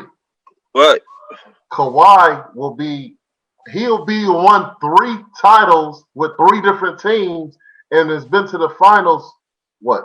This will be his 5th time? 4 times. 4th time? Well, 4 times. He did take lose that one back. with San Antonio. Technically, he's been in Yeah. 9 finals with 2 teams. Exactly. So it's like, damn, he done basically did what LeBron is trying to do right now. He done already did it. Then my thing. Here's Then the my other thing thing, is. Ron. Hold on. Here's the other thing, though. Here's the other thing. This will be Kawhi's 3rd championship Third with a 3rd team. team. Mind you, let's be clear. Kawhi won a championship in San Antonio. Went And to was MVP. Toronto. of the Hold on. finals. Went to Toronto the first year and won a He was championship. traded to Toronto. He didn't go. He was traded. Hold on, watch this. With a brand new coach who Right. just started in the league and then turns around and goes to a whole nother team on the other coast and wins one again in the first year.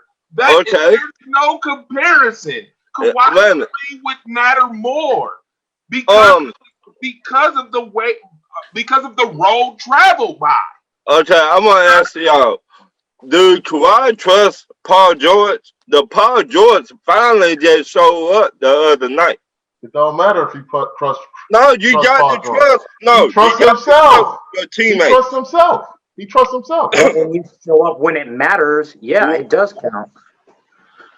Paul George just showed up the other night. Watch this.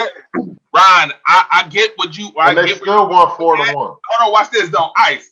I see you laying down the. I know you laying down the ice, brother. Let me lay down some fire on that so we can make this a slippery slope for Ryan and the Falcons. Here we go. Atlanta. Sir, this ain't OKC. He ain't got to worry as much as he did in OKC that he do with the Clippers. No, he don't. Who else? Wait a minute. I'm glad you said that. Who else will help him? Sir, what? Yo, who else will help him? Hold on, time out. Wait a minute. No, I'm gonna answer your question. When you got Lou Williams coming off the bench who can score 20, when you got a bench loaded, the Clippers bench is loaded. And you got Fred. You got two boys that could have won 6 Man of the Year this year. Wait, you got 2 players. Hold on. You got defense. Wait a minute. You got three. Not just 2, but you got 3. Patrick Beverly can play defense. George can play defense. Kawhi can play defense. Yo, and you got scoring and 3-point shooting. Yo, you can't tell me OKC and LA in the LA Clippers is the same situation. You can't even tell me that. All I just saying is when the bright lights come on the most, Paul George goes small. And guess what? He's on the team that just beat the Dallas Mavericks, who Dallas got? They just got 2 players. Hold on. Can I say something? They just got 2 players. I'm making it seem like don't say that because actually Dallas just got 2 players. You know it, and I know it, Drake. Wait a minute. The Dallas Mavericks is actually deeper than the Jazz. And to be honest with you, I think they could give Denver a run for their money. I damn it. Anybody run for their money. What you laughing at? Yo, all right. Please tell this. Yo, we talk about Denver. You telling me Dallas can't be a top 5 team? It's getting ugly up in here. I'm not saying nothing else. He better put some respect on that young boy name, Yeah. man. Luka name, man. Hey, wait a minute. Wait. I put a lot of respect on him. Ada, unmute your mic, Ada, so we can hear you. Hold on. Somebody else has something. Who else? Y'all need to stop putting respect on LeBron. That's all I gotta say. Put a little more respect on LeBron. I'm telling you right now, y'all keep talking like this, and I'm gonna come on here and I'm gonna be like, I told y'all so. I told y'all. Listen, I didn't think that it will not be easy for him. It is not going to be easy. It won't be, especially with the Clippers. It's not going to be easy. But this is a motivational year. This is a proven year. This is the year that he's going to make sure that everybody remembers his names and make sure that they understand that he is the king of the West. Okay? He is the king of LA. Okay? And that he'll never be the king of LA. He can bring 3 chips to 3 different teams. I'm telling you, he's bringing the chip. He's going to do it. There's only one king of LA, and his name is the Black Mamba. Here and be like, exactly. You gonna see? Wait, You gonna see? Either one of them two gonna represent the West. Kawhi or LeBron. I gotta say, LeBron. If LeBron does get to the finals, which finals LeBron are we going to see? Because if we see what happened the last time he was in the finals facing elimination in Game 4, where they lost by 23 points and he just fist bumped everybody going off the court, the Lakers can just pack it up now. All right. You don't think that he's improved his game since last year? No, he's been the same since his 3rd year in the league. He's been the same player. I think he's improved. Amir. He's a walking 28-8-8. You look at his numbers, it's gonna be damn near the same. He gets his numbers early. Matter of fact, Amir, while you on here, let me ask this question. Maybe I could go back to this post on Facebook. I legitimately had a debate with some guys on this Facebook. They tried to tell me that LeBron James doesn't play point stretch. Are you freaking kidding me? LeBron James has been playing point stretch for the longest of time. Are you kidding me? Yo, LeBron James averages 7-8 assists a game, at least for his career. They put him they quote unquote put him at point guard this year when he's been the point guard, and he leads the league in assists. In assists per game. Yeah, that's his game. So his game is point stretch, correct? Absolutely. Thank you. Thank you. Absolutely right. Absolutely right. Absolutely. Ever since high school, man. Yeah. No, ever I since legitimately told him. I said, yo, listen, LeBron James is the best small forward because he can play 1 through 5. Because he can play 1 through 5, sir. He's point stretch. He's a point stretch. I remember when we had conversation in there, and let's be clear. Let's be real. Everybody that's watching. Do you remember when LeBron James got criticized for not having a post game? Or a go-to? Do you remember that? He still don't got to go. He still don't got to go to. They still don't. So how you telling me that he play in the post? He a small forward slash power. He is not. He's a point stretch. Man, that's his game. His game is point stretch, folks. He don't sit on the block like Karl Malone. Stop playing. He should. You know he not that dude. He's not that boy. That's not his game. We know this. And they tried to debate me hard about it. I'm like, the comparisons are bad. He should not be compared to Jordan. He should be compared to Magic. Stop. There you go. Really? Stop. There you go. That's his comparison. oh, here's the kicker. Yes, I'm throwing my hat. Yes, I threw my hat in the screen.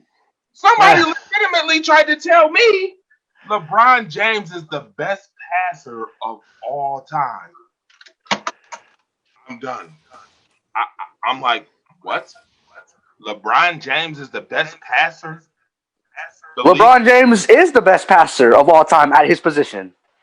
At his position. Not of all time. Not of all time, sir. Hell no.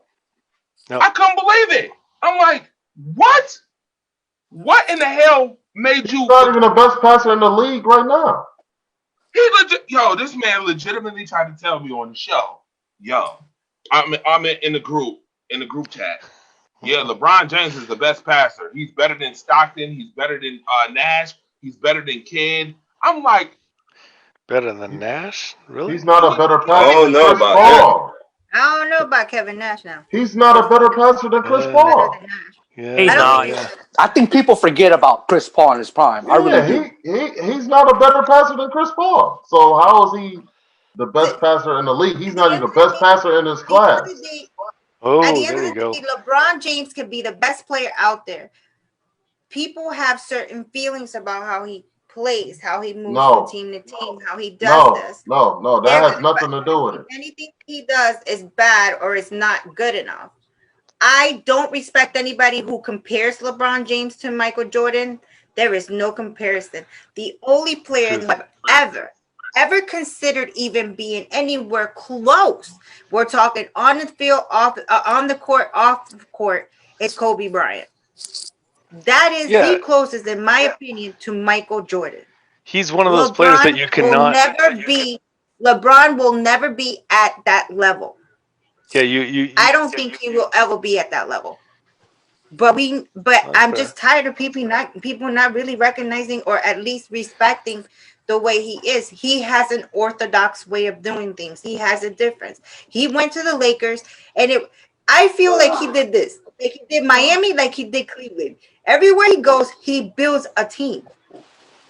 Yeah. Who do you compare him against? Who do you compare Barkley against? I mean, Charles Barkley? Yeah.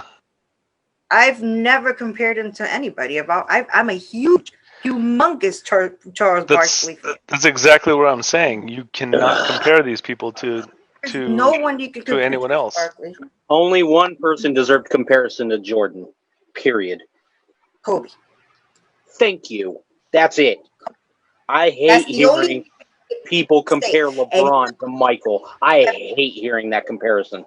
Yeah. By the way, you and I have fought. I have literally cussed somebody out because of it. How dare this? There is no comparison between Michael and LeBron. No. I've heard it too many times.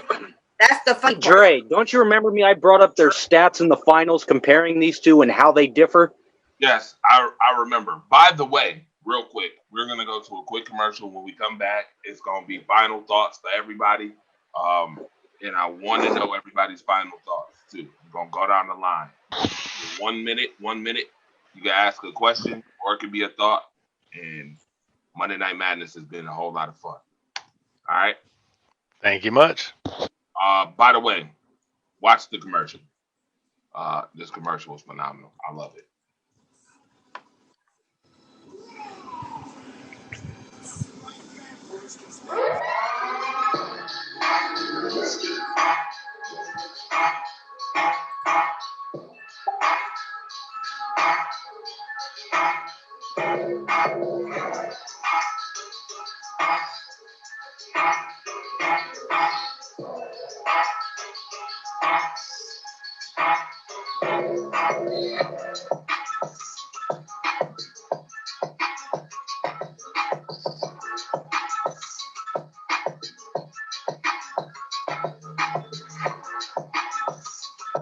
Run that back one more time.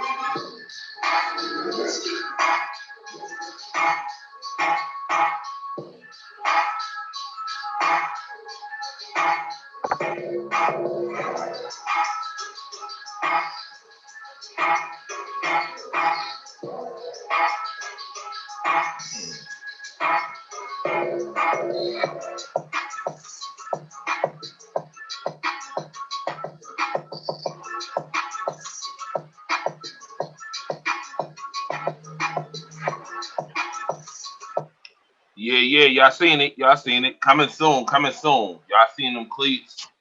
Make sure y'all stay tuned. All right, make sure y'all stay tuned. We're gonna throw a raffle. We got some other ones too. On the next show that I do, I'm gonna show y'all the Philadelphia Eagles ones that just came out, and Atlanta Falcons. We got some Pittsburgh Steelers coming up. Cleats. Yeah, they Rise Up Family. Where's that question? Rise Up Family Day, Rise Up Family Customs. Shout out to Ruben, my man Ruben, for doing a phenomenal job on these cleats. Obviously, giving y'all a fresh perspective on how these cleats should look. Shameless plug. All right. I love it. Listen, folks. We down to the final thoughts. Let's get these final thoughts in. Let's start with Ada Cruz. Ada, final thoughts. Let's get it. This has been a great show. It's been an amazing show. I always enjoy being on these. My final thought, I think it would be Jacksonville has some hard decisions to make this year. They should not wait for the end of the season. I think they need to make decisions now before we lose more talent, before we lose rookies that we really like, CJ Henderson, before we lose Chase, and before we lose Chenault. These are phenomenal draft picks that we had this year. There's an issue and it needs to be addressed, and not only by the staff or the owner of the Jaguars, but I believe the NFL needs to step in as well. There's something going on. Definitely something going on, and somebody needs to take a look at it. Ooh. Are you saying that somebody is purposely shaming the team? I believe so. I do believe there's something going on in that. I don't think that you would have players like Leonard Fournette, Jalen Ramsey, Yannick, and all these other players that have all complained about that organization. I don't think they got together and were like, let's shame Jacksonville. I think there's a true issue and it needs to be addressed. And I believe the NFL needs to step up and find out what's going on in that team. This is not normal. This is not a normal thing. It has to be addressed before more people like me pull out on season tickets, because I pulled out today. Oh. I pulled out on my season ticket. So Wow. they told me they're gonna give me 48 hours to think about it.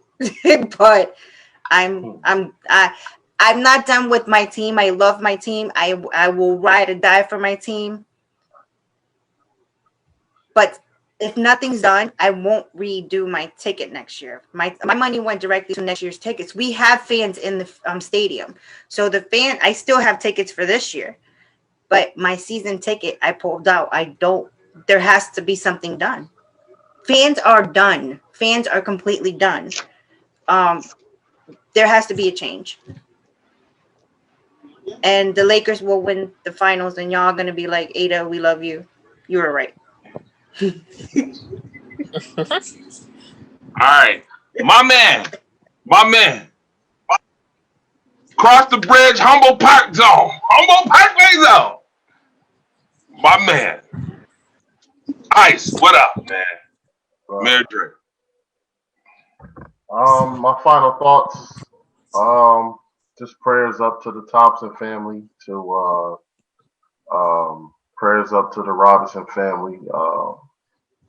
Cliff is pretty much, he's part of,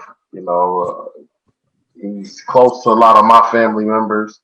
I remember playing in his Cliff Robinson league. Man. Prayers up to Lou Olson family. Chadwick Boseman. Like, it's just been a tough week, man. And like, this Corona is real. Like, 2020 has just been ridiculous. And just prayers up to everybody. That's pretty much it, man. Stay safe. Everybody stay safe, man. Stay away from the foolishness. And just, let this thing finally get over so we can get back to a normal lifestyle. That's pretty much all I got to say. Thank you, Amir. Oh, we gonna go with you, Chuck. Go ahead and give us final thoughts, Chuck. Oh, I'm sorry.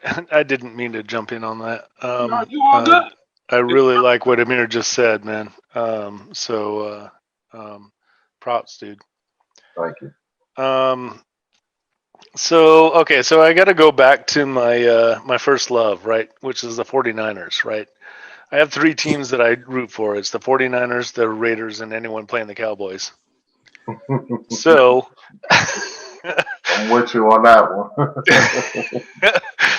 one. So I'm really looking forward to maybe Garoppolo going over 4,000 yards this year. Yeah? No. I would really like to see that. That's I'm not even projecting Super Bowl right now, right? I'm just projecting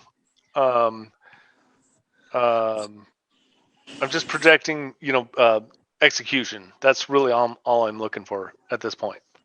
So fingers crossed for Garoppolo over 4,000 yards. That's all I'm at. I'm with you, Chuck. I'm a Bills and a 49ers fan, so I'm with you. Right on, Amir. Right on. Go Rush all day. Yeah. Now, while y'all go Rush, we're gonna rush right on to my man Flying High. Ron Thomas, final thoughts. Keep my family in prayer. We just lost somebody else. Prayers, Sorry to man. hear that, man. Prayers, man. Prayers, bro. And my Falcons will make it to the playoffs this year. And Tampa Bay will be 8-8 this year. Ooh. Super Bowl curse. Oh, there it is. There it is. Ooh, 8-8. Ooh. 8-8. Just watch. 8-8. I'm not finished. And the my home job team right here, Ada Cruz, 0-16 this year. Yes, sir. I agree. I so agree. I am not one of those. You got. It's like Marcus told me a long time ago, and Devon taught me a long time ago. You got to put them aside when it comes to things like this. You got to look at life. You got to look at it in reality. 0-16. Well, first of all, I thank you for letting me join the Zoom, and I'm so glad I get to be on joining, especially with my best buddy Ada. Yay! You're awesome, D-Man. And the one thing I'm not very happy with is Alvin Kamara not showing up at practice for 3 straight days, and hopefully they get it somehow done. And I love my team though, but I still don't like Sean Payton and Mickey Loomis. And also shout out to Aimer. Prayers for everybody, and pray for Ron's family and Amen. Aiden. And I'm For sorry sure. what happened about the Jaguars cutting Leonard Fournette. Thank you, buddy. I just talk about Leonard Fournette. I just got some intel from my buddy Chuck. And by the way, Leonard Fournette, the money that he's owed is $4.1 million. and also about Alvin Kamara, I I bought need his someone to jersey owe me last that kind of year. money. Oh man. Hey Dre, yeah, I brought his jersey last year. All right. Deadeye, Dez. Go ahead. What did I do? I didn't say nothing. Did I say something? Final thought. Oh, well. Real quick. Yeah, Final a few thought, Eric. things. Yeah, I got a few things. Ron, the prayers to you and your family and all that's going on. To everybody that's been, affected in one way or the other by, COVID. Anybody who's had friends or family that's dealt with, COVID-19. People out here in California feel for you. We do know the severity. To all the people that are on this show right now, it's been absolutely a blast. Had so much fun discussing all the topics. Right on, brother. It's while I was working on trivia, I was also listening to everything. For John Thompson, the impact he had on the game of basketball. Shout out to him and his family. The deepest condolences from myself and everyone here in California. There's a lot going on, Chadwick Boseman, from cancer, cancer is no joke. I've been through it, coming up on 11 years in October. It's no joke. So to everyone out there that has friends or family that goes through any kind of cancer, I kid you not, take it very seriously, but do not stop fighting. Never give up. Keep fighting that fight until the very end. Yeah, good word. And Good word. that's about it, man. Good word. Dez, my brother. First off, I'm gonna keep it short. I just got 2 points. First point is mental health. I wanna really make sure that everyone in the world takes care of their mental health, because no matter what type of person you are, no matter how giving you are, no matter what you do for so many people, you got to take care of self first. So that's Yes, been sir. that's really been my focus for the last couple months. Is you got to take care of your mental health at the end of the day, no matter what. And then second of all, man, football season can't come soon enough. Yeah. I'm a hockey guy, man. I need to see hockey. You like hockey? Come to trivia. I got hockey questions for you. All right, Deadeye, I'm on that. Go Sabres. Go Stars. And go Sharks. I'm gonna just say this as we depart from the show. Go love on.